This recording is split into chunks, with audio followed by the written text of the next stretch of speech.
நெறைய பேருக்கு இப்போ இந்த நம்மளோட ஷோ பார்க்குற எல்லாருக்குமே என்ன தோணும்னா, நீ என்ன டேஷ்க்கு வந்து இன்டர்வியூ குடுக்குறன்னு கேட்பாங்கல்ல. அதுக்கு கேட்பாங்க. நான் ஒரு பதில் ஆ, வச்சிருக்கேன் ஆ. ஆக்சுவலா. என்னன்னா நெறைய சேனல்ஸ்ல நெறைய இன்டர்வியூஸ் எடுக்குறாங்க. எல்லாத்துலயும் இன்டர்வியூஸ் போஸ்ட் பண்றாங்க.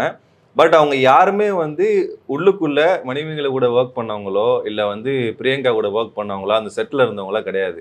வெளியில இருந்து ஒரு அசம்ப்ஷனா குத்துமதிப்பா நேத்து கூட ஒரு வீடியோ பார்த்தேன். ம். ஒருத்தர் இந்த நியூஸ் ஆங்கர் ஒருத்தரு அ இந்த கணீர் கணீர்னு குரல்ல பேசுவாப்ல. ஆமா, ஆமா, ஆமா. அவரு ஒரு வீடியோ போட்டு ம். அவருக்கு அதுக்கு சம்மந்தமே கிடையாது. யோ! என்ன ஒரு பப்ளிசிட்டி தேடுறதுக்கு என்னப்பா போடுறாரு. நீ நியூஸ் படிக்கிறவன் நீ நியூஸ் படிக்கிறவன் தானே உனக்கு என்ன வேல? ஆனா நான் போடுறதுக்கான சம்மந்தம் என்னன்னா, நான் வந்து அனுபவிச்சிருக்கேன். அது சொல்லணும் அப்படிங்கிறதுக்காக தான் ஸ்பெஷலா நான் இன்டர்வியூ குடுக்குறது. அதனால அசம்ப்ஷன்ல வந்து பண்றது கிடையாது. நான் ஷோஸ் பண்ணியிருக்கேன். அவங்க பெர்சனலாவே தெரியும். என்ன எப்படி டாமினேட் பண்றாங்க. என்ன மாரி எத்தன ஆங்கர்ஸ் பண்ணியிருப்பாங்க. ஏன் இத இப்ப பண்றாங்கன்னு தெளிவா எக்ஸ்பிளைன் பண்ணணும்ன்றதுக்காக தான் இந்த இந்த ஷோ ஆக்சுவலா.